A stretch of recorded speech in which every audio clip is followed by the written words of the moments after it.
Mr. War Report coming live every Tuesday at 7 with Steve, Cat, Ryan, Amanda, and Eric. And the voice of NEW, Vince Berry. Hitting all the topics like a clothesline flurry. Turn up your speakers and hear them out. You can listen from your car, even on your couch. They too raw, who NXT? Handing out Smackdowns, follow on IG. Plus, it's sponsored by Tag Me a Date. Go to YouTube and sub now for every update. It's all wrestling here. No safe space. Now listen in. Time to hear from some of the greats.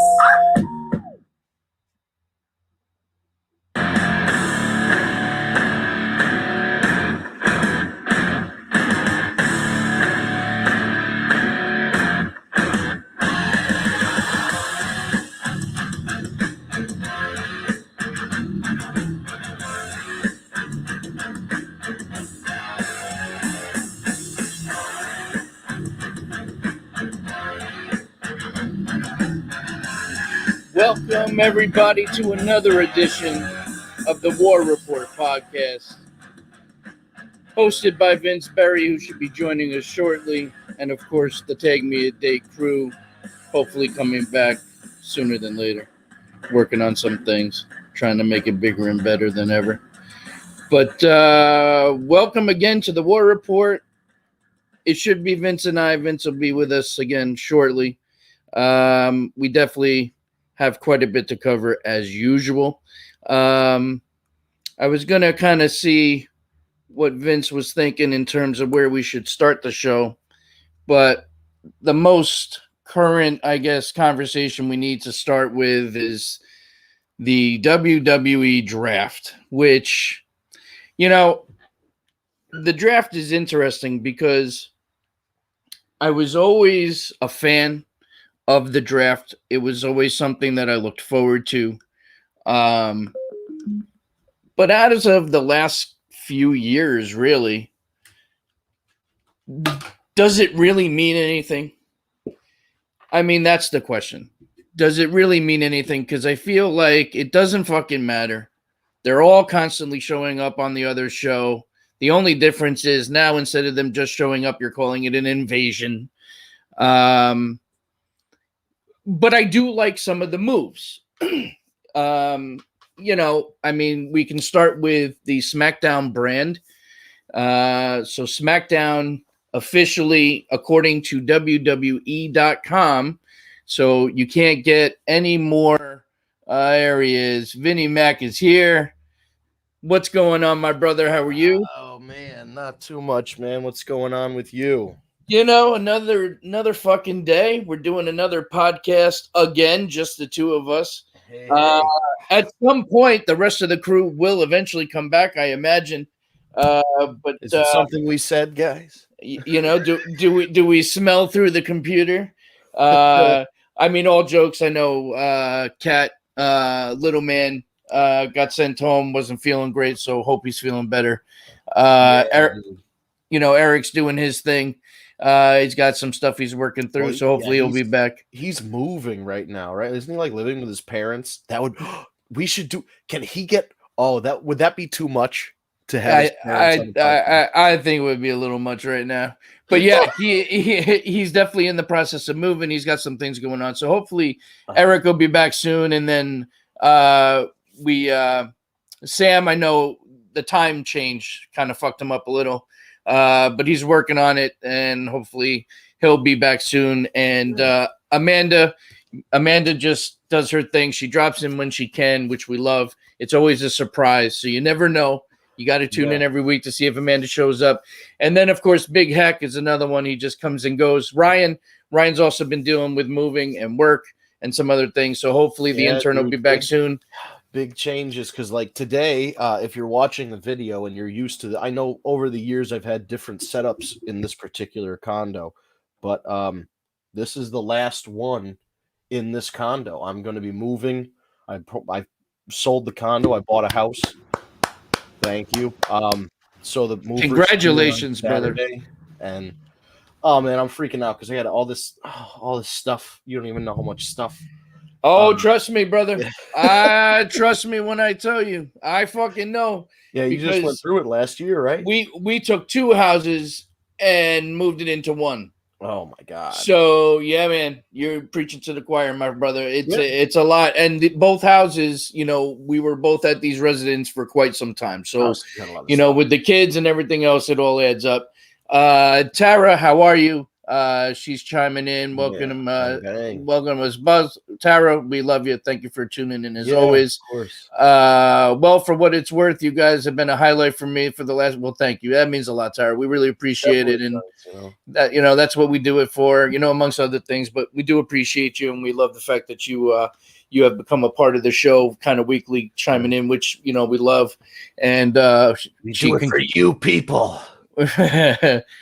So Vince, I was opening up and I was gonna kind of have this conversation with you in terms of kind of where we should start. I was thinking that the freshest most thing is the draft, and I started out by posing the question, does it fucking mean anything? I mean, like, here's my thing, and I'm sorry for those of you who have been listening from the beginning. I'm going to repeat myself just to kind of catch Vince up to speed here, but I basically said, I'm a fan of the draft. I always was. I always look forward to it. Over the last few years, though, it kind of like, does it fucking mean anything? I mean, that's the question, because these guys still show up on the other show. Right. This time, you'll just call it an invasion instead of them just showing up. So it's kind of like, I hope maybe that outside of champions, because that's kind of, they're allowed to go wherever. I hope it kind of sticks to it. And then I was going to kind of go over the fact that I am kind of happy with the way the roster's turned out, though. The only weird thing is, again, they split up the New Day. Yeah, but they always do. And I'm okay with that, because you split them up. You didn't break them up. And Big E's the champ. He's doing his thing right now anyway. I'm kind of okay with it. It's not like somebody turned. It wasn't a Shield situation. And one thing that I've always heard with the New Day is that they've been very vocal about they will be that tag team that never turns on each other. Yeah, if they split down that road. Right. They're just going to go separate ways, and eventually they'll reunite. And it'll always just be that much cooler when they do all come out. And it'll happen periodically, because Big E is champion. He can show up kind of wherever he wants to. Like, nobody's going to say shit. It's just weird. It's like they're promoting this Netflix special, this Halloween Netflix special that's up now. The New Day versus The Undertaker, or New Day escaped from The Undertaker's haunted mansion, or some shit like that. Yeah, I don't know if I really have any fucking care in the world, quite honestly, to watch that. But it is Undertaker, so I don't know. Right, but they announced this thing, and then they immediately, it's like the same show they announced it on, they're splitting the New Day up. It's just funny, the timing that of some of the things that happen. But from what I've heard, I mean, I've read like spoilers. I mean, it is what it is. It's for kids. Well, and the other thing too is like, all right, so they moved Hardy, right? And there's been rumors that Jeff has really been politicking backstage, that he wants to bring back a version of Willow, which was a character that he created in TNA. It was kind of weird. I was not really a fan of it, but I am a fan of Jeff Hardy, so it is what it is. But the character just, I don't know. That was one character of Jeff's that I just, I couldn't resonate with it. Apparently he's working on a newer mask. But that's not gonna make the difference for me, I don't think. But whatever, if it gives Jeff a push and he's not just putting people over every week, I'm all right with that too. So it is what it is, but it is going to give people opportunities to try something different if they do go to a different brand, assuming the writers allow it, of course, and Vince. But like, for example, so according to WWE.com, so this is as confirmed as you can get, right? The Smackdown roster is officially as follows. Aaliyah finally gets called up from NXT. Has there been anyone that it's taken that fucking long to get called up from NXT? I feel like she's been there for like 20 years. The only other one I can think of is Tyler Breeze. No, true. I don't watch TNA. Who's Willow? Tara.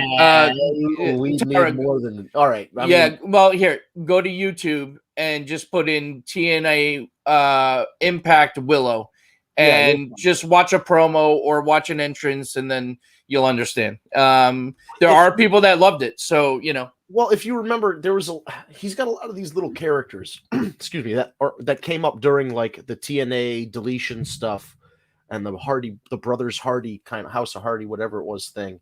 And then they briefly touched on it when him and Matt were reunited as a tag team and then like doing the deletion match against the New Day or whoever it was. He brings out like Itchweed, which is like this character. He's like a gardener, but his name is Itchweed, and he wears goggles, and he's got 3 E's in the word weed, so it's Itch, W-E-E-E-D, and he's like a really wacky character. And then he's got like Willow, and Willow's like, oh God, I don't even know. Willow is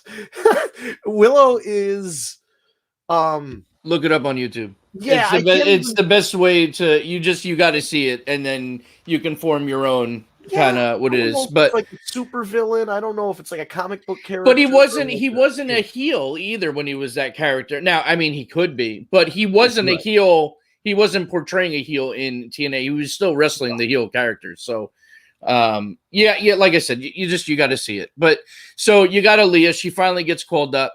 You got Angel Garza. Now Ashanti the Adonis. Huh? Didn't Garza just start teaming with the other guy? Humberto, yeah. But move both of them or just one of them? Hold on. Yeah, Humberto got drafted also. Okay, well that makes sense. Yeah, they kept a lot of the tag teams got drafted together. It doesn't look like they split up a lot of them except the New Day, really. Yeah, there were rumors they were going to split up the Street Profits, which which I'm so glad they didn't. I mean, I'm glad they didn't either. But if they did, you know what's happening. Angelo Dawkins is gone. You know what though? I don't know, man. Like he's talented though, and he's funny. He's good on the mic. Else for him to do. I mean, listen, if only one can become a legit like on their own star, obviously it's going to be Montez Ford. Oh yeah, of course. But hopefully it won't go down to that. Either way, I'm glad they kept him together. Ashanti the Adonis, who was NXT, B-Fab, NXT. So I look, they're bringing up some NXT people, which I'm pretty okay with. And yeah, I mean, they're the shocker. We'll get to it because you haven't talked about Raw yet. Yeah, we'll get there. Guys, if I'm sniffing and coughing. I also have a sinus and ear infection, and I'm on antibiotics. So you actually sound pretty fucking good considering, I got to tell you. So yeah, you got Cesaro, Charlotte Flair, Drew Gulak, Drew McIntyre. You got the Viking Raiders, Happy Corbin, Isaiah Swerve Scott. Yeah. Well, now, yeah. So you got Jeff Hardy, the Usos, Jinder Mahal, King Nakamura, and they did move Boogs also. Kofi Kingston, Mace. Nakamura and Boogs what on Raw? They kept him on SmackDown. They kept him on SmackDown. Okay. Yeah, but they kept them together. Mace. So they did split up those two. Who gives a fuck? Yeah. I'm hearing rumors Dijakovic is going to make his return, which would be fantastic because he can salvage his career. He was dead in the water with that. Dead on arrival with that fucking thing. Yep. Madcap Moss, Mansoor, and Ali. They kept them together. Naomi, Natalia, Boogs. I said Ricochet got moved to SmackDown. Ridge Holland, Roman Reigns, Sami Zayn, Sasha Banks, Shanky, Shayna Baszler, Sheamus, Shotzi, Tony Storm, Top Dollar, Xavier Woods, and Zia Lee, which I'm also excited for because she can go. She's fucking badass. I like her a lot on NXT. I like the gimmick. I like the entrance. I love everything about it. So that is your SmackDown roster. The latest update from WWE.com. I don't mind. Monday night for SmackDown. I feel like their mid card is pretty solid, dude. Yeah, like I said, I'm kind of happy with the way the rosters have set up, I think it's definitely going to generate some new shit. And we'll get to that because I have something to add to that in regards to even Raw, but we'll get that when we get to Raw. Very excited about Zia Lee getting called up because I think she's super talented. I just worry that the main roster will bury her. Listen, that's always a concern when they're coming up from NXT, unfortunately. But we'll see. She's talented, man. I think she will impress the right people, Vince. And I think she'll become a star. Her size is going to be a struggle, but she can work. And the gimmick's right. I think if they don't change the gimmick, they keep it as, that's the other fucking problem. Right. They bring them up to the main roster and they just start over. Right. I mean, if you keep everything the way it is right now, I like the way it's coming across. So, again, don't fix what ain't broken. Yeah, and like Karrion Kross, who just all of a sudden is not like, I don't know. They started him off on the wrong foot on Raw. So they're doing their WWE voodoo, and they're basically telling you that it never happened, that it was a bad dream, and we're starting it over. Which, listen, at the end of the day, if they keep doing what they're doing with him, they're just missing one piece of that puzzle. Right. And then I'll be happy. Now, the second one is to drop that fucking helmet. I mean, listen, if you got to keep the fucking helmet, listen, if the choice is keep the helmet or get Scarlett, I'm going with Scarlett. Yeah, I guess that's a fair trade. It's just so funny to think that like the immediate thought was we need to figure out what he's going to have on his toy. Like, really? I mean, well, you know what? Listen, it sounds silly, but you know what? They make a shit ton of money with that stuff. So, from a business standpoint, I kind of get it. I just think he looks like a fucking retard. And I shouldn't say retard. I'm sorry. That's insensitive. But you know what I mean. He looks stupid. Let's say that. As for the Monday Night Raw brand, as it stands now, you've got AJ Styles, and of course they moved Omos, Akira Tozawa, Alexa Bliss will be going back to Monday Night Raw when she makes her return. By the way, this draft does not go into effect until the Monday after Crown Jewel. Right. So keep that in mind too. They gave themselves like 3 weeks to finish all their story, which is actually not bad. It's not bad. Yeah, Tara's mind went the same place I did. I was like, is what's his face gonna wake up in a bed and it was all a dream, like in Dallas? Yeah, that would be so funny. Scarlett, I'm that old too. I remember that. Cross waking up in the bed. Oh, that would be great. So you got Dawkins, and of course, they kept the Profits together. Apollo Crews, Austin Theory, who right away started a program with Jeff Hardy, which we'll get into.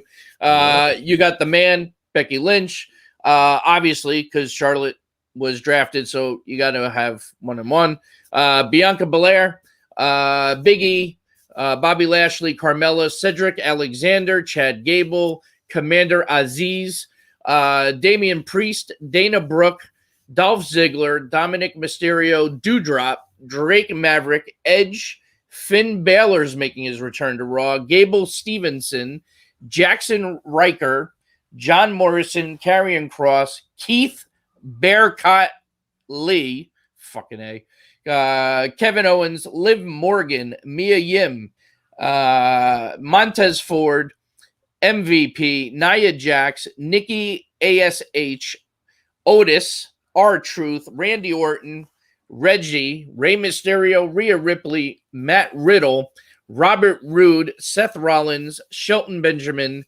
T-Bar, Tamina, Tegan Knox, The Miz, Veer, and Zelina Vega. It's amazing to have so many people on the roster that move me to absolutely no emotion. Well, and I'll tell you what, I just realized they also did split up Shotzi and Tegan Knox because Did they Shotzi. split up the Hurt Business? Did they? I don't think so. I think they're all on SmackDown. Good. I mean, so No, really, hold on. Yeah. On Raw, yeah, it's Bobby Lashley, Cedric Alexander. yeah. Hold on. MVP. Uh-huh. Shelton Benjamin. Yeah, they kept them together. Thank God. Could you imagine you just put them back together to split them up again? Okay, so we didn't even really touch on this. The Hurt Business is back together. Yeah, but what? So they split them up. Yeah, don't get me started on the Bearcat bullshit. Yeah, I hear you. Yeah, they didn't provide proper context to the Bearcat thing. It seems a lot more forced than it needs to be. There was a way to introduce it organically and they didn't do it.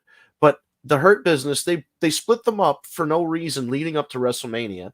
And then a couple months after WrestleMania, they just decided to put them back together. So like, why was there almost a year where this faction was broken up and two of the guys, Shelton and Cedric, did like diddly dick for a long time. So I don't understand the thinking there.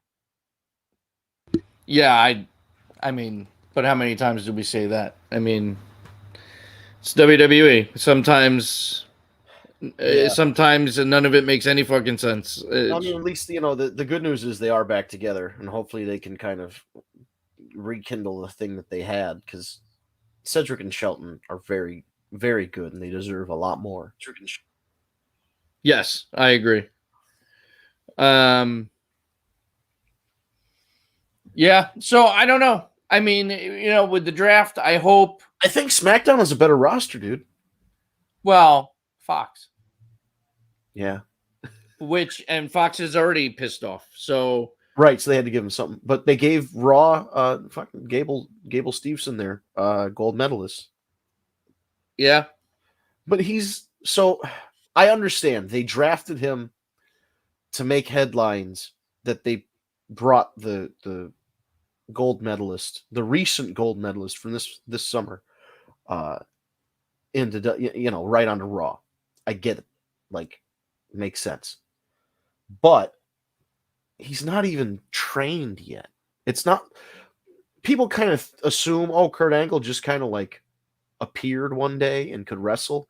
That really wasn't the case. He had been training and working in like Pennsylvania on the indies to get ready for whatever company was going to sign him. Now, I mean, people remember the story of him his ECW experience was the night that Raven crucified the Sandman, and Kurt Angle left and was like, he refused to sign any releases to allow. They had a whole in-ring segment like taped with them, and they really put him over because they were in Philadelphia. He's a Pennsylvania guy, Pittsburgh guy that won the gold medal recently. They brought him in, got a big pop, whatever. They couldn't use any of that footage because he refused. He's like, you cannot put me on the same show as this crucifixion thing. And that eventually led to him signing. I vaguely remember that. So, but he had time. Like he had trained a little. Gable Steveson, I don't really think has gotten that training yet. They said he's still got a whole other year of NCAA. If his intent is to finish his degree and to also compete one more year as an amateur in the NCAA, and they're bringing a mobile performance center to the University of Minnesota so he can continue his pro wrestling training on top of his studies and his NCAA stuff. So I don't really know where a Raw television debut is going to fit in. Like, this is right now, I mean, shit, you're preparing for midterms right now if you're a student. So I don't know. Yeah, I don't know. Yeah, it's interesting that they and they want to get the headlines, but he's got to be ready. And I don't want him to flop. That's the other thing, is you don't want somebody to get brought up too soon, which has happened a lot. Happened to Dana Brooke. And then last night they just shit all over her on commentary, and she got beat up like a jobber, because she is. But Corey Graves buried her. Yeah, I mean, is that any more clear? Like, I feel like unless they're gonna make a story out of it, which is also like, Which they might. Piggy They James, might. all this other horrible shit that they do for the women. But if it's not, and they're just gonna like job her out and then release her, that's pretty shitty too. But again, Gable Steveson, you don't want him to be brought up early. People who are brought up from NXT early traditionally don't do that well. And he hasn't even said, day one. He's probably had some warm-ups and stuff. He's probably ran through like the tryout, but I don't think he's raw ready unless he's really, really caught on like Ronda Rousey did. I don't know how I don't know. He's a big question mark. Yeah, no, you're not wrong. Well, all right. So that's pretty much the draft. That's how our rosters are looking. Yeah. I want to touch before we get into Raw. And I'm with you. I'm not a huge fan of when they do this for a lot of different reasons. But the card's actually shaping up to be pretty fucking good. And it's getting me interested in wanting to see Crown Jewel. What? Usually it's a bunch of throwaway matches. So for once, yeah, they're actually putting on. Like, I get it. Like, the big attraction one time was the reformation of DX against the Brothers of Destruction. And that was like the curiosity that people wanted to see, or Undertaker versus Goldberg's a curiosity that people wanted to see. But like, nobody really, like, a lot of those main events, nobody gives a shit about the greatest Royal Rumble. Sorry, Braun. Nobody really gives, like, Roman Reigns had it, and Brock had to have a cage match there like a week after WrestleMania, which fucked up my WrestleMania that I was at in New Orleans. So like, I don't know. I really am a who gives a shit attitude about Crown Jewel, but you're right. This time it feels like they're actually trying to put on a show that the Western audience, the US audience, will still watch, but a show that the live Saudi audience is also going to like, because that's where the disconnect is. The things that are popular in Saudi Arabia in wrestling terms are going to be fairly different from the United States. People who are over different things. I mean, the time the guy wanted, the Saudi prince wanted Yokozuna, but the guy's been dead for fucking 20 years. So they had to get another sumo guy. You know what I mean? Like, it's stuff like that. Like, they wanted the Undertaker, so they paid a bunch for Undertaker. They wanted Goldberg, they paid a bunch for Goldberg. HBK. They wanted Undertaker, or they wanted Ultimate Warrior, and they didn't realize he was dead either. Yeah, but I mean, they're just throwing money. I mean, the money was so good. HBK, who said he'd never come back, came back to wrestle. Like, that's how good it was. He must have made, what do you think? He made like a cool $1 million on that just for one match? Oh, easy. Easy. So the money's so good you can't turn it down, which is why, you understand Goldberg and Undertaker had no business being 60 years old in the middle of 120-degree heat in the desert of Saudi Arabia. But they did it for the money. Oh, that was horrific, though. But I mean, if you're them, I get why you do it. You take them fucking money. But, no, of course you fucking do it. But I mean, holy shit! I mean, Undertaker straight up almost died that night. Yeah. Yeah, got dropped on his head and all that shit. And Goldberg concussed himself. It was a mess. Hopefully that doesn't happen this time. I mean, you got the main event is Roman Reigns versus Brock Lesnar, which at the end of the day, even though we've seen it, it's a different version of it because now Brock's the face, right. Roman's the heel. I'm interested in it. I think it's going to be a great match. And one thing I will say is that crowd is ridiculous. I mean, they are fucking nuts. So It does, they don't get to see this shit often. So, it's kind of cool to see it. They're excited for it. It's nice for them to be excited. Especially the kids. You know what I mean? Like, you see the kids jumping up and down and going crazy. Like, that's what it's about. Absolutely. But then you got the SmackDown Women's. So you got Becky versus Bianca versus Sasha, triple threat. That's big. That's a big match to have where they are. First it was, we'll test the waters with a singles match. Then they did it a second time. Now a triple threat. Yeah. So they're really like getting into it. And then you got RK Bro versus AJ Styles and Omos. Big E versus McIntyre, and Goldberg Lashley, no holds barred. I don't really give a shit about that one. but No, well, but no holds barred. It might be, whatever. You know what's good about it is they decided that they were going to continue that whole Bobby Lashley Goldberg thing that happened with Goldberg's son without the WWE Championship. So thank you. Yeah. For that. Well, what did I say when we were talking about the fact that part of his new contract was, and I said it just doesn't have to be. I'm okay with it. He can have his matches. I like seeing Goldberg. I do, but for me, I don't need him going for the title. So this was a good move. Yeah. Oh, yeah. I absolutely agree. I would not want to see him go for the title again after the last couple performances, especially the last one. But it's not only that; it's just it's redundant, and there's so many, there's so many other people that are deserving. Exactly. You know what I mean? Absolutely, man. I think the Big E, obviously the finish is not in question in a lot of these matches. Big E, I think, retains pretty easily against Drew, and then Drew goes over to SmackDown. But I wonder, is Drew, what's your perception? Is Drew showing heel tendencies? Is he going to heel turn, or is he going to stay a babyface and then challenge, Roman over on SmackDown as a babyface?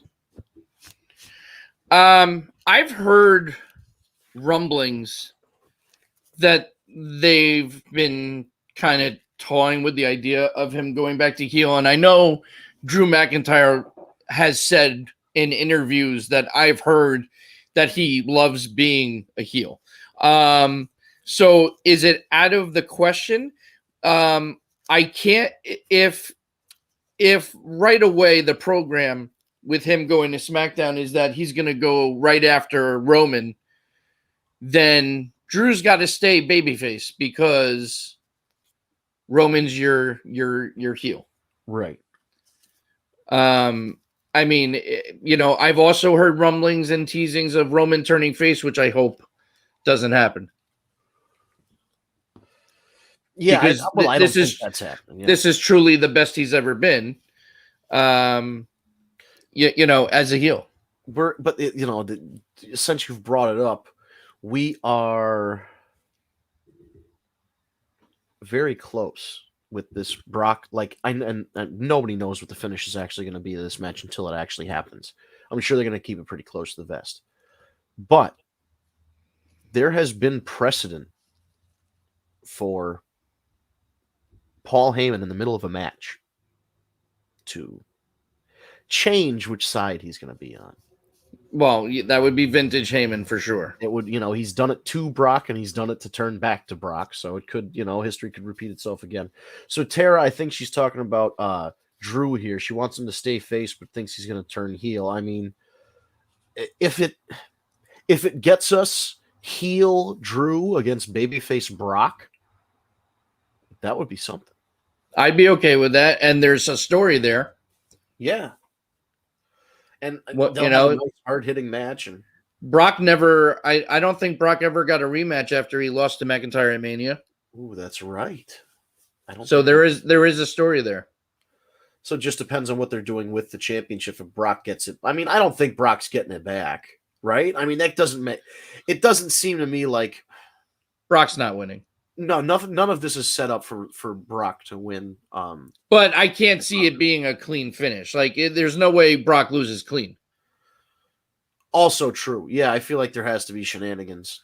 There has to be shenanigans. I mean, there's also, they've been talking about it already with the Usos, like the threats that they were making, that Roman and the Usos were making to Paul if the Usos didn't stay on SmackDown. As if, I don't know what kind of control they thought Paul Heyman had over the draft.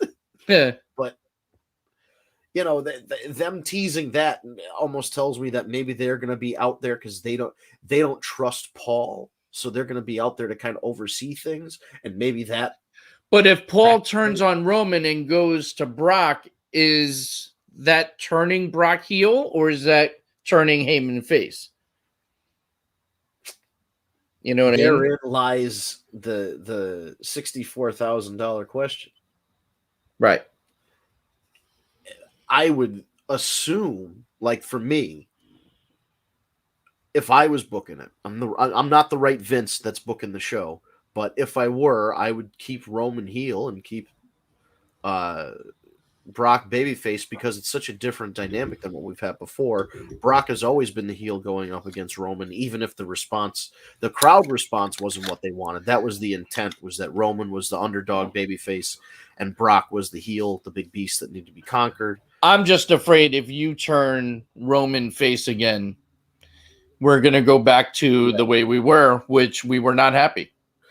No, because unless he's able to take this version of Roman Reigns and make it work as a good guy, which I don't know if you can, because the whole thing is predicated on being like a mob boss type of character. Then again, Tony Soprano, was he a good guy or a bad guy? He was the main character. People followed him, people liked him, people didn't like him. But the fans loved him. Right. So we're sick fucking people. Yeah. So if they can get that, maybe he's just a bad guy, and that's, people love him because he's an asshole. Like I don't see. They can't go back to smiling, suffering, succotash Roman Reigns. That's just never going to work again. So I don't think they could even think they could go back to it. I just don't. I don't know what the new version of Roman as a babyface would look like. I would hope it just wouldn't be chest protector, jerking your fist off Roman Reigns. Yeah, no, I get that.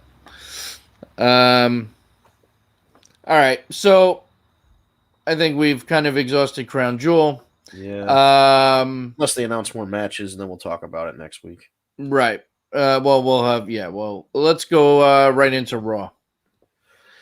So I actually thought Raw was decent this week. I didn't mind the draft the way they did it. I didn't mind Raw. I thought Raw was pretty decent, and I liked the fact that we got to see Charlotte Bianca, a taste of it anyway, for the first time. Just a taste. A little taste, but it's something different. We've never seen it, right. So they're trying to do certain things. Now Austin Theory is starting a program with Jeff Hardy, which I think is a great pairing. I thought that was interesting. Definitely. I think Jeff can teach him a lot, so I think that's going to work out really well. Yeah, I mean, I just Shayna Baszler. Yeah. So, not that I'm complaining. What she did to Eva Marie. What was the point of bringing Eva Marie back? I don't understand. Well, I mean, they're trying it again. That's the whole thing. Is they're. You're just having her get destroyed every week. Like, what was the point of bringing her back? I don't understand. I don't. Somebody thought, well, it didn't work the first time because XYZ, and what we need to do is ABC. But it came back and it was the exact, there was nothing differentiating the old Eva Marie from the new Eva Marie. It was the same kind of character. I don't really care about wrestling. I'm an entertainer. I'm a model. I'm an influencer. I'm a whatever the fuck. I'm better than you, and you know it, like MJF would say. There was no progression. If she got better at wrestling, then it would almost be like, oh man, it's frustrating that she's good at wrestling and doesn't care about it. She actually has gotten better, but that's not saying much. But yeah. She has gotten better. I mean, she has. Right, it's degrees. I mean, but she's still. I mean, unfortunately the personality for me, the personality's not there. Sure, she looks good, but I mean, God, she's vacant. Like I just don't see any. Like there's nothing. She does nothing for me.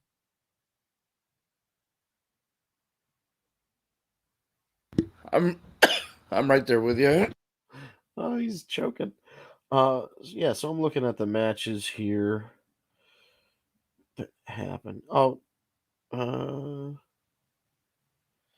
Yeah, it totally slipped by me a couple weeks ago that Rhea Ripley and Nikki ASH are now the women's tag team champions. Like, that's weird. It's a weird pairing.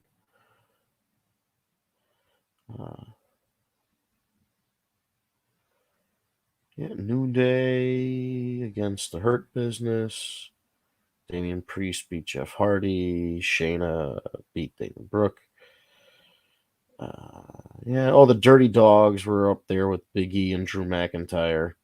I mean, it seems like a fine Raw. It doesn't seem like any, like, I'm going to be honest with you. I watched the 97 Survivor Series last night instead. That was my personal choice of entertainment for the evening. What stood out to you on Raw? Like anything that, if you haven't watched Raw, what should someone check out?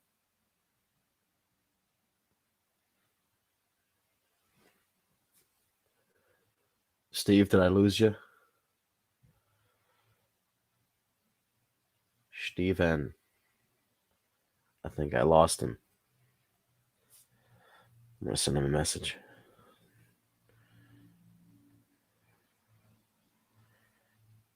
Sending him a Facebook message. So while he responds, I did watch the 97 Survivor Series. Spoiler alert, it's the same finish every time. Screw job. Thought it was going to be different this time, but nope. Already happened. I'm not enjoying Peacock. I can't even say it with a straight face. Like, all right, so hear me out here. I was watching YouTube, and there was an advertisement for Peacock. It says, watch all of your Halloween favorites this Peacocktober. Peacocktober. And then all I could see was Cocktober. It's all I could see. Steve, I really wish you'd come back so I didn't have to talk about the Peacock app being called Peacocktober. But I'm not enjoying the streaming platform as much as I enjoyed the network. The network was more streamlined, specifically for the wrestling. It takes a little bit of work to get the stuff you're looking for the wrestling on Peacock. For those of you who might not know, it was the MLB network platform, I believe, was what the WWE network was using. And now they're using the Peacock platform itself. Just a different way of storing the stuff and searching for it. I mean, the search has been okay, the actual Peacock search, but like the streaming of it, and I know I can pay more to get no commercials, but I don't give a shit about that.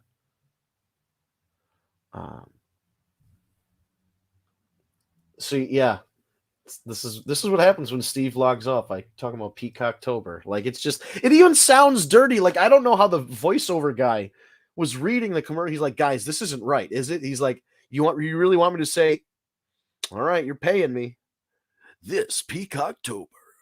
And it's just like, no. Mm-mm. I'd have to ask the editor about that one. No response from Steve. So I'm going to get right into AEW. Can I change this thing that says Monday Night Raw? I don't know if I can. Banners. We're going to learn together, dude. AEW. One of them just says Vince is fired up. I'm going to show that one instead. Look at that. Vince is fired up. I'm not actually fired up. Let me put down. It's Dynamite, but it's not really Dynamite. It's not Grand Slam. Just going to put Dynamite. Okay. Technical difficulties while Steve isn't here. AEW Dynamite, AEW Rampage, definitely within the most top 3 watchable hours of programming every week. Just a really, like, Rampage is just a no nonsense 1 hour show. They give you 3 matches. You'd never really have a question as to who's going to win. It's not like they're shockers or anything, but they put on fantastic performances on Rampage. So I'd recommend you checking that out. Speaking of which, friend of the show from years back, a buddy of ours, the one-man thrill ride, Jimmy Preston, made his AEW Dark Elevation, I believe it was, debut on Monday night. He was in a 6-man match, so I'm hoping to see more from him. They put him over a little bit on commentary. His look stands out from a lot of people, and he's one of these guys that he should have got a better run than he did. He deserved a more fair shake than what happened. So, what happened with him in his trial with WWE? I should be more specific if you don't actually know him. So, best of luck to Jimmy Preston. I want to see the one-man thrill ride continue to flourish on AEW and get that deal. Hey. Oh, Kat. Didn't want you to be a one-man show. Oh my God, I was floundering. I'm so happy that you're able to hop in here. I just saw the PM. I'm like, take care of the kids for 10 minutes. I got to go save Vince. Thank you. Yeah. So I don't have to talk about Peacocktober anymore. Oh my God, that was funny. I mean, come on. I was watching a YouTube video. I'm like, guys, you're kidding me. This is really what you're calling it? I kind of felt more violated than the flight attendant on the plane ride from hell. Right? Yeah, just Peacocktober. No. Can you tell us a little miffed about that one? Oh, hey, Tara is saying hello. Hello, Tara, my beautiful. Hello. Yeah, so we got hello. I know now we're minutes or so. When Steve can't be on, we do the movie references. Yeah. Yes. You missed a Dallas reference earlier. I did hear it. They are. Okay, good. Any thoughts, as a recap here, whether it's about Raw, SmackDown, the draft, something you saw on AEW, anything that AEW, Sammy, phenomenal. Sammy Guevara wins the TNT championship from Miro. What? I cannot wait to see him and Bobby Fish tomorrow night. That was shocking. Yeah. I think you and I went absolutely berserk in the chat when. Because first of all, for Sammy winning, because I totally did not see that coming. Nope. And when I knew it was like he hit the thing and he hit him with the knee, and I was like, oh, he's going to the top rope. He's not going to win. Like, Miro's going to get up, and then he hits it, and I'm like, he didn't get up. It was a great moment. It was a great moment. Great match. Let's see. Oh, he's got an emergency. Yeah, I know. I didn't say anything. Yep. Oh, boy. We love you, Steve. Whatever. Yeah, Steve. Take care of business, buddy. Yep. So we had that. Trying to think. Was the Ruby Soho match was the week before, so sorry, I take that back. So I guess the big headline after after Sammy won, right? So then they showed Roads to the Top, and in the first commercial break, they cut back. Yep. And they announced that he got a text message for an open challenge, and who's it going to be? And that was completely unexpected because Bobby Fish was recently released. He was part of the Undisputed Era with Adam Cole, and now he's here. And the thing that it seems to me is they're setting up the elite of the Young Bucks and Adam Cole to kick out Kenny Omega eventually. Yep. Yeah, I was getting that feeling too. So, it seems to add more fuel to the fire with Bobby Fish coming in. Maybe he gets added to him. I mean, he's a great addition. I've known Bobby Fish since I first got into the wrestling business, like 15 years ago. Mm-hmm. And he was always a solid dude, very nice guy, had a completely different look. Like there was a point where he got that haircut and did the mustache and the goatee thing and completely changed his look, and it did wonders for him because he didn't stand out. He had shoulder length hair and a goatee, and every guy and every wrestler in 2007 had shoulder length hair and a goatee like that. It was like he didn't stand out. So finally, when he got that look down, he just and the wrestler, he was always a good wrestler, and everything just clicked all at once. And I was really intrigued how they're getting some of these wrestlers though from NXT so quickly. The NXT contract, the non-compete is only 30 days for NXT. Oh, it's only 30 days. See, thank you. I didn't know that. You don't get moved up to the main contract. It's 30. Once you get moved up, it's 90. Except for, who was it that they screwed up on? Oh, Aleister Black. Aleister Black. Yeah, they made the mistake with that. They didn't move him up to a main roster contract. Yeah. So even going back to Dynamite, the whole Brody Lee. Oh yeah. -1. I don't know about you, but I cried about 6 my times God. during that episode. When Amanda came out with, Yep. and then he threw the papers at Eva Uno, and they reunited. And then And that kid, the girls' tag team match. Mm-hmm.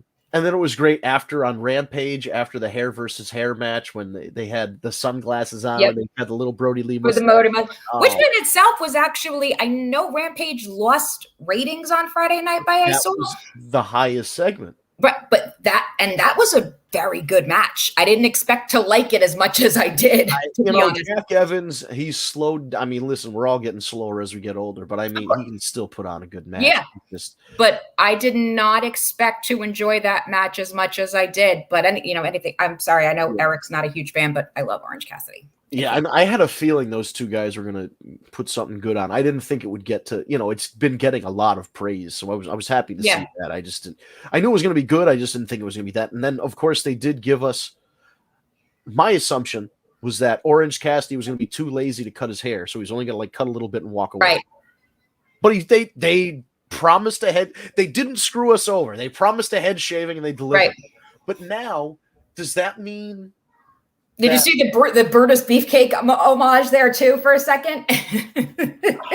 And then they had the other guys who were dressed with the barbers, with the high collars, the barber shirts, and Chris. I had Sherry Martel flashbacks to SummerSlam '89. Oh yeah, Sherry no, it's not Sherry. Freaking Chris Statlander had a towel that was folded into the shape of a swan or a duck. Mm-hmm. Yep, ridiculous. It was classic. It was a way we've never actually see. This is the thing. They're taking something old but putting a new twist on it. Right. I'm sorry. I don't know. I missed part of it. I don't know if you guys talked about it, but the Seth Rollins Edge house invasion thing that's happened so many freaking times. It's not even amusing anymore. Yeah, it was especially when you're using AEW names as who you're calling to go make sure that you go check on them. That's the weirdest thing. I mean, I know those guys are your friends and they live nearby, but yeah, but you used FTR's names to go check on your wife. Yeah, that just goes to show what confidence you have in the WWE roster. It goes to show that Bruce Pritchard and Kevin Dunn don't notice shit. They probably didn't notice that until afterward. They probably still didn't know what their real names were. They probably thought his name was Dash. Yeah, Lauren, I just thought his name was Dash. I don't know. Hell, freaking who was it? Luke Gallows. Vince McMahon didn't realize he rehired Festus. Yeah. They don't think of them by their real names sometimes to actually think. He calls him Edge. He doesn't call him Adam. Yeah. So this home invasion thing, we had Austin Pillman. We had best invasion ever. Sorry. Well, that was because the other one that I can think of at the top of my head was Triple H invading Orton's home with Orton's fake wife. I think DDP invaded Undertaker's house though during the whole Sarah stalking thing. The one that was, the only one I can say that was good aside from Austin Pillman was Abyss breaking into Christian's house and drowning him in the pool. AJ Styles just did one recently though too.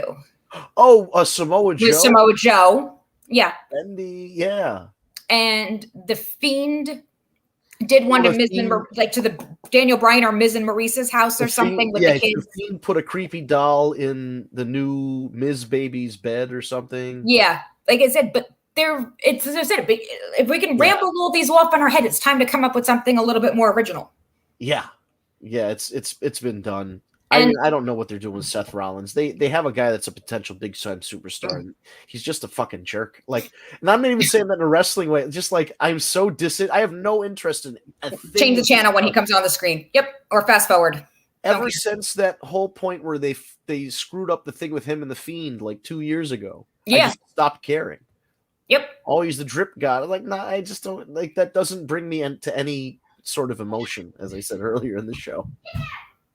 Yep. And I hate all the like I said, maybe it's the mom in me, but I think it's so stupid using segments, with the kids like that about Edge's kids. Yeah, I don't like that either. And I know it's supposed to be edgy or whatever, but I'm not I'm also, yes,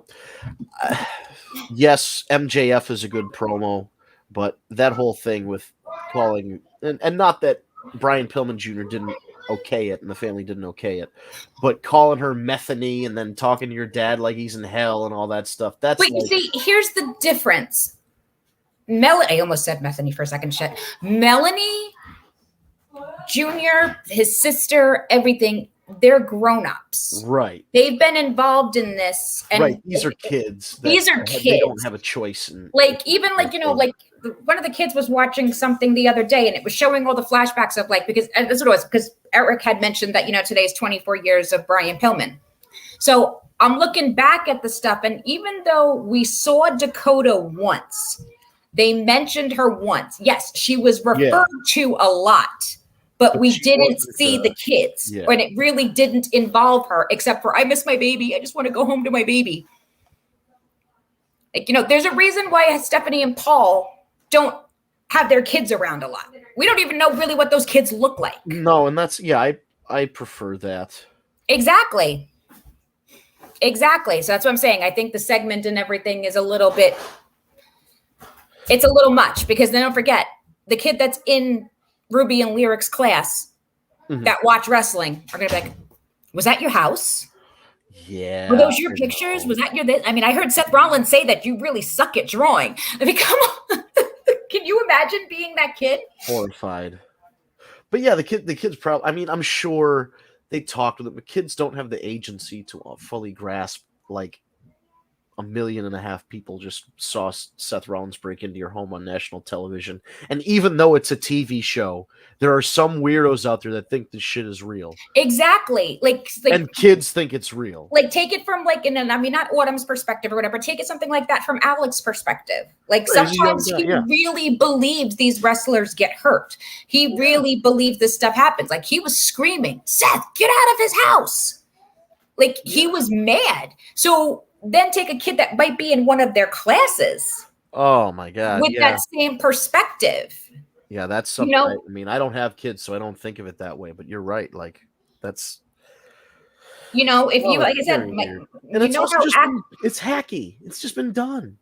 Yeah. And it's, like I said, and then the audience it was supposed to entertain, we didn't give two shits. No, because we've seen it. Like, and that's 1,000,000 times. Like I said, Brian Pillman was shooting at Steve Austin. Right. You're never going to top that. Sorry. No. And even like we've seen hair versus hair matches before, but this was not like that. I mean, that was different. You know what I mean? That wasn't like Adrian Adonis and Roddy Piper at WrestleMania 3. That was a totally different perspective on the way. Like I said, they made the joke about the Brutus the Barber Beefcake thing at the end, but you weren't thinking about Brutus the Barber Beefcake and everything he did. And that's what I liked about it. Yeah.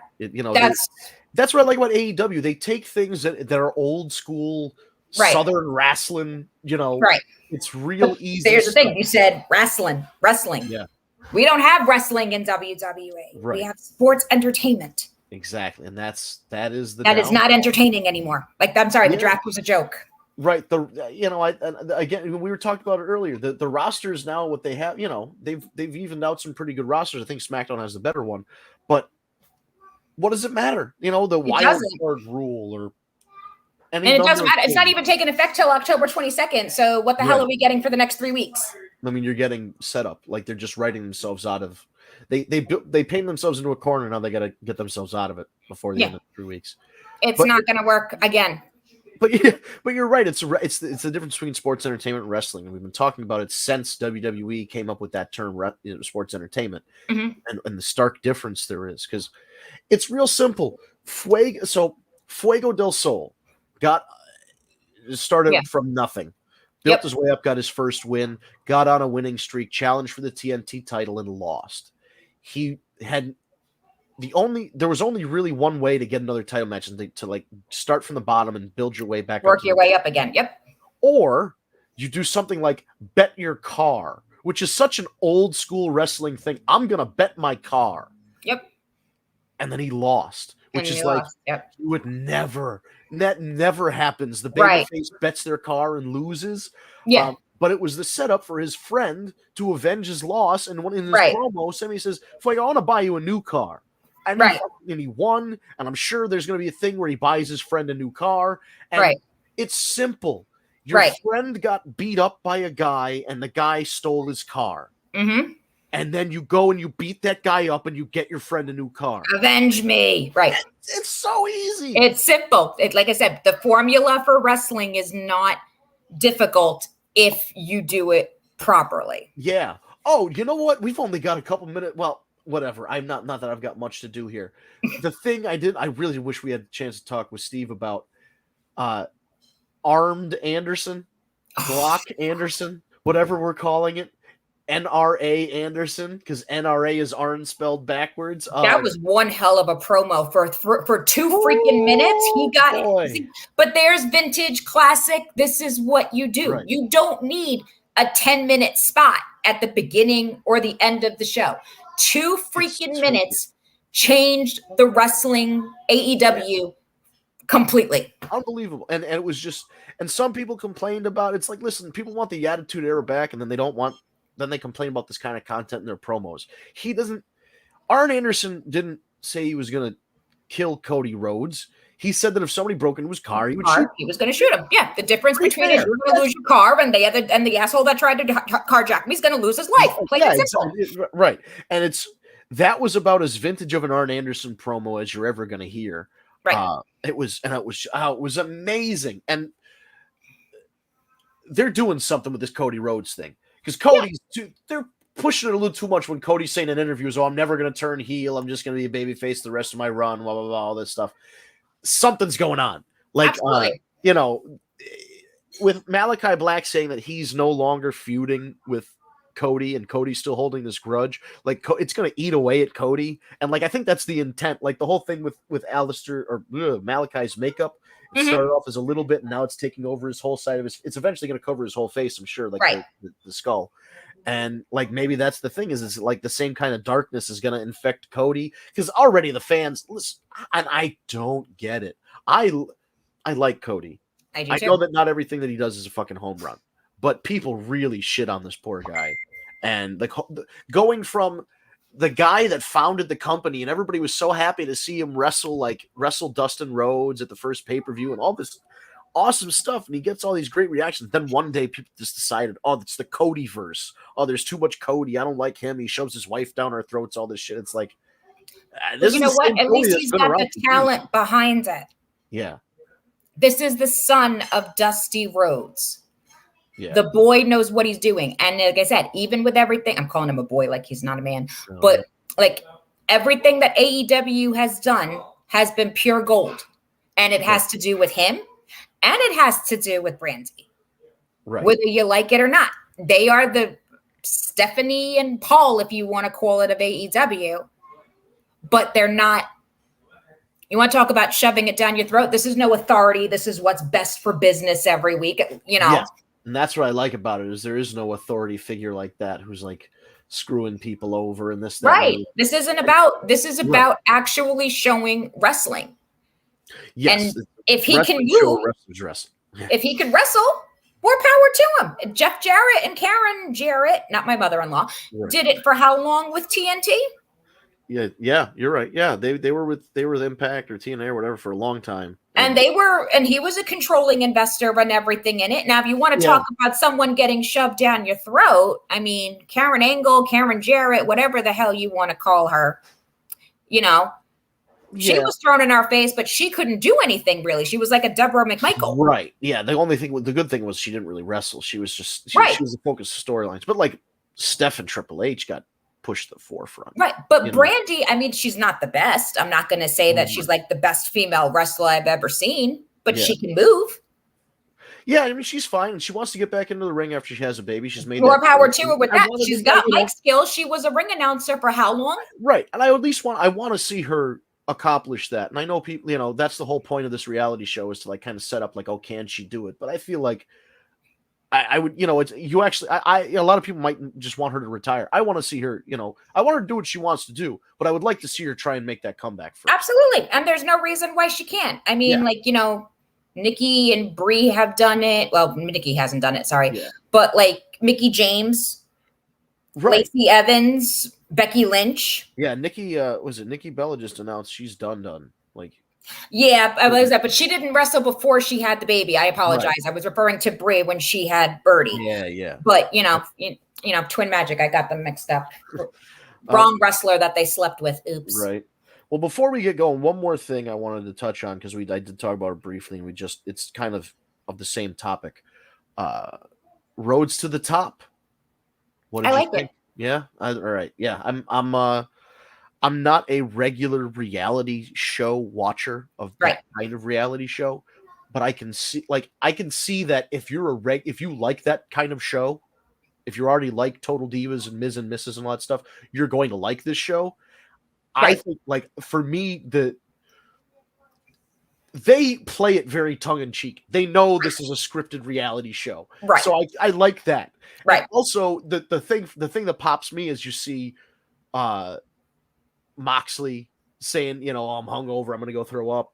That whole thing. Hilarious. Like, Cody and Brandt. Cody's a weird guy. Cody's a weird dude. And they held this whole conversation about looking into Cody's sister is a lot weirder. Oh boy, she is a pistol, ain't she? That girl is a piece of work. You didn't ask my permission for the Rhodes name. That's rough. Yeah, what? It's not your. He's married to him. Yeah, that's not how that works.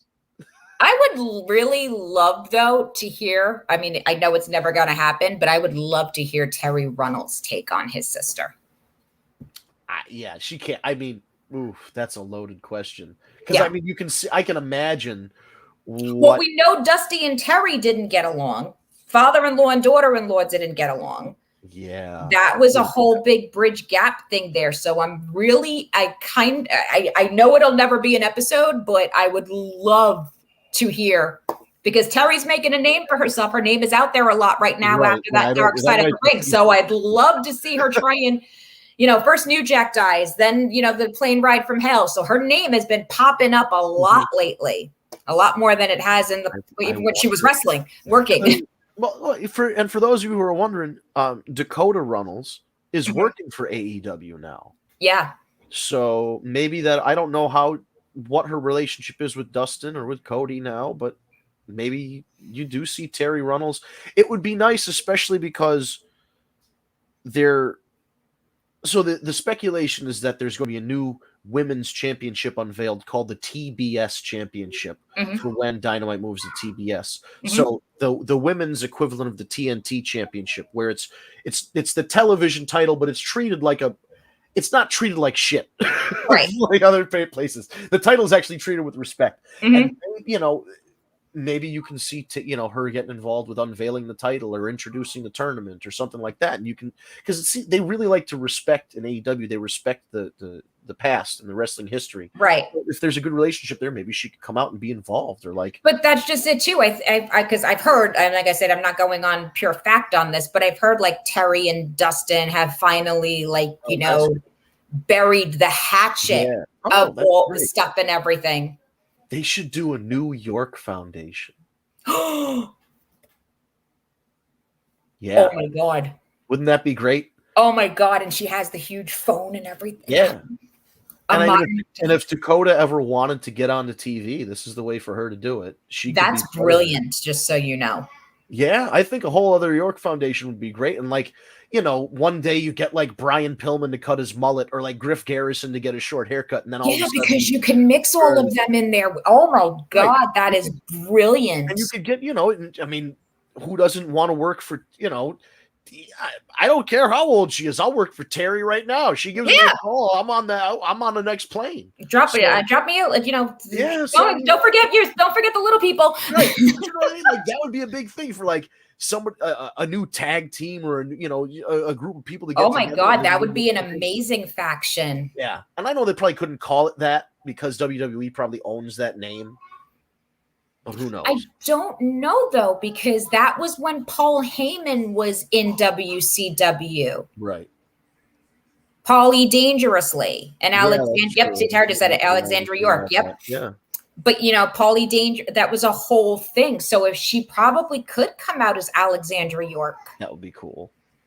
York and Company, whatever. It doesn't matter. Yeah, you just but I don't think in the repertoire of things that Vince McMahon wanted to make sure that he ascertained from WCW, I don't think the York Foundation was high on his list of priorities.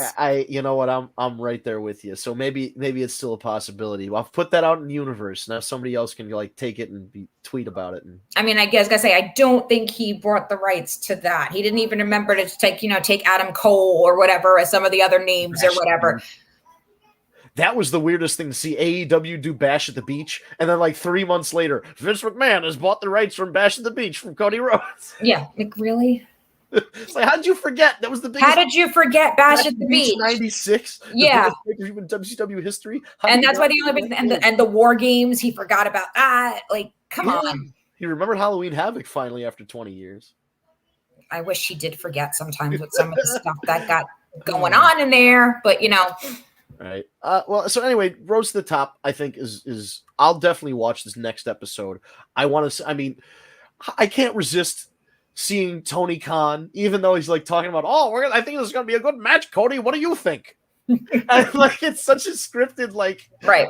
But I love it. It's like he's such a little nerd. I love Tony Khan. It's like the BTV shows that you're not supposed to watch, but you watch it just like, oh my God, what's going to happen? Right. It's like basically watching everything on TLC. It's scripted, there's no and it's nutritional value to it at all. It's junk food for the brain. Yeah, well, that's a good mom break for me. So right? Exactly. I don't mind it. So I don't need to do a lot of heavy thinking. We'll have to do a Roads to the Top update as we continue watching the show. And I meant to say something really quick though before we sign off. I did hear your message a couple of weeks ago about Gabby Petito and the family and everything. I appreciate that and everything. And I did actually send the clip over so that good. I'm glad they knew and everything. So they saw, because I know that I knew about. It's so strange to hear about it from you privately that somebody's gone missing that you happen to be connected to. Yeah, and then for it to be. Like, I'm watching CNN or Fox News and like her face, I'm like, I just heard about, hearing about a small town story suddenly blowing up into national news is just, and it's devastating. And I hope they find the guy. I feel like they say Leeds in North Carolina now. North Carolina. Yeah. They think he's on the Appalachian Trail. That's the latest.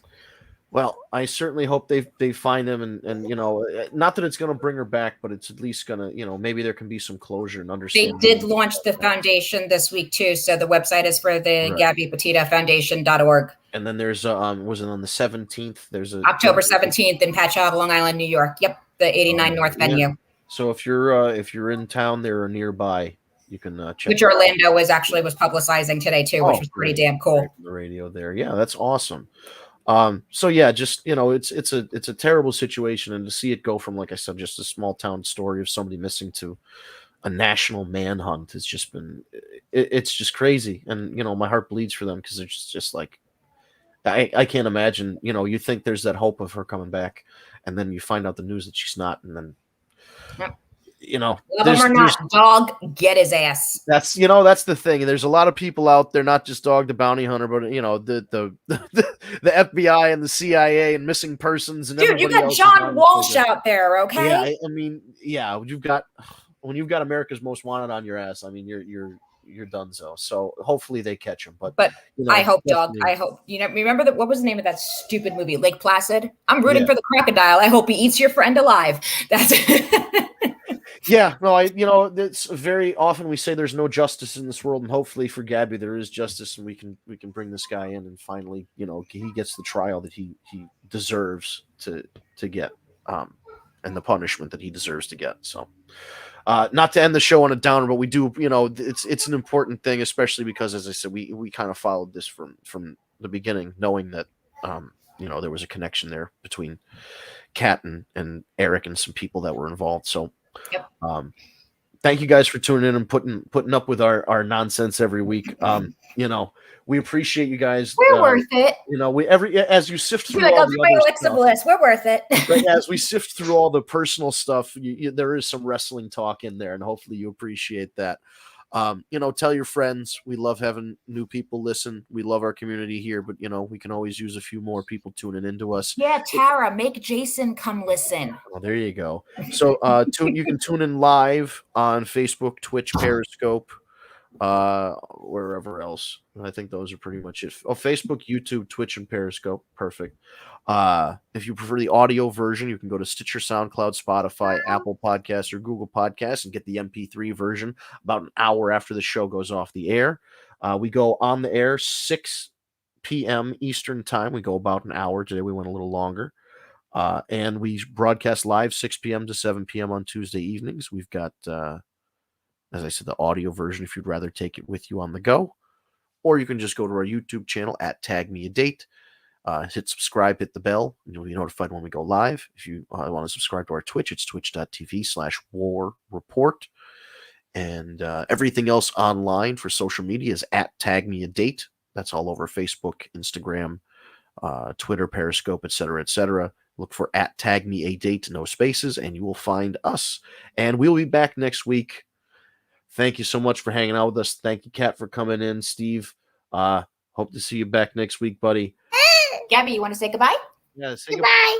Gabby. Hey, have a good night. Have a good night. All right, have a good night, everyone. That's the end of the show.